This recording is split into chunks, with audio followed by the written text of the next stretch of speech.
কাছে। आपकी আদালতে পপ স্টার দলের মেহেদির বিরুদ্ধে অভিযোগ হলো যে উনি সত্য থেকে দূরে পালান। দলেরজি, ভিড় হলো একটা চরম সত্য। যে জায়গায় আপনি পৌঁছেছেন, স্পষ্টতই মানুষ আপনাকে ভালোবাসেন, আপনার কথা শুনতে চান। কিন্তু আমি শুনেছি যে আপনি আজকাল ভিড় দেখে খুব ভয় পাচ্ছেন। ভিড় আমি এত দেখেছি যে ভয় পাওয়ার কোনো প্রশ্নই ওঠে না।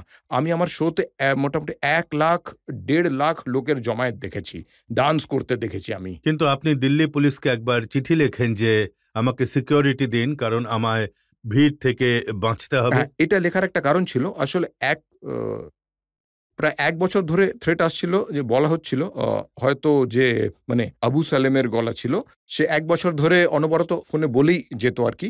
কিন্তু আমি কিছু বলতে পারতাম না।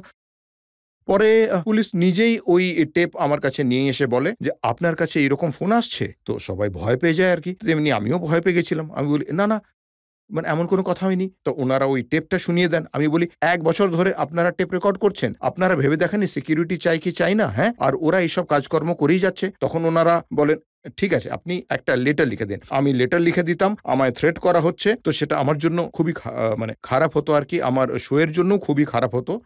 সব জায়গায় শো করতে গেলে লোকে হয়তো ভেবে বুঝতে পারত, এখানে যদি কোনো ঘটনা ঘটে যায়, ইচ্ছে মতো আমার শো ক্যানসেল করে দিতে পারত।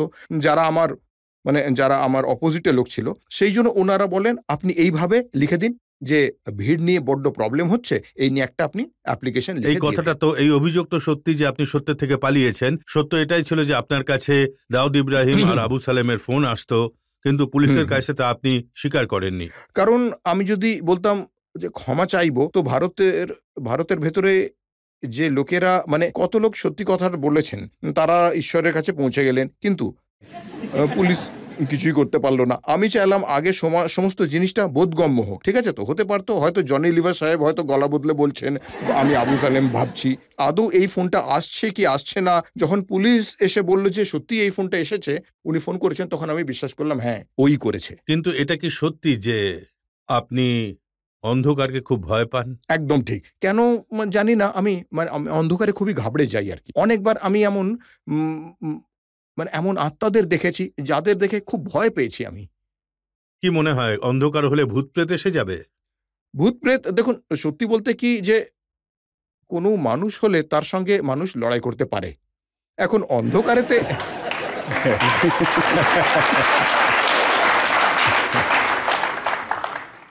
এখন অন্ধকারেতে আ আপনার গালে থাপ্পড় যদি কেউ মারে, আপনি কি করবেন? অন্ধকারে তো কার আপনি সঙ্গে লড়াই করবেন? একটা গান শুনিয়ে দেবেন, হয়তো সেও নেচে উঠবে। কে জানে, হয়তো দেখুন ইংরেজ কোনো ভূত বেরিয়ে এলো আর সে মানে আমার ভাষা পাঞ্জাবি শুনতেই চাইলো না, তখন কি হবে? তাহলে আরো বেশি পিটুনি দেবে। আরো থাপ্পড় মারবে। আপনার নাম হ্যাঁ, দলের রাখা হয়েছে, হ্যাঁ। কিন্তু ওই সময় হয়তো আপনার মা-বাবার জানা ছিল না ছেলে অন্ধকারকে ভয় পাবে। এটা একদম ঠিক বলেছেন। আমি জিজ্ঞাসাও করেছি, আপনার নাম দলের কেন রাখলে? ভিতু সিং রাখা উচিত ছিল, অন্ধকারকে এত ভয় পান যখন। কিন্তু কেন আমার সঙ্গে এমনটা হয় জানি না। আমি অন্ধকারকে কিন্তু সত্যি খুব ভয় পাই। আপনি এখনো অবধি যত গান গেয়েছেন তার মধ্যে আপনার সবচেয়ে পছন্দের যে গানটা একবার আমাদের শোনান। আপনি তো খুব বড় প্রশ্ন করে ফেললেন। সঙ্গে একটু নাচো প্লিজ।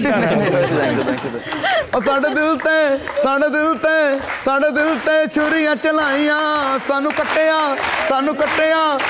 ਕੱਟਿਆ ਵਾਂਗ ਕਸਾਈਆਂ ਕਿ ਬਹਿ ਗਏ ਅਸੀਂ ਦਿਲ ਫੜ ਕੇ ਜਦ ਮੋਰਾ ਵਾਂਗ ਪਹਿਲਾਂ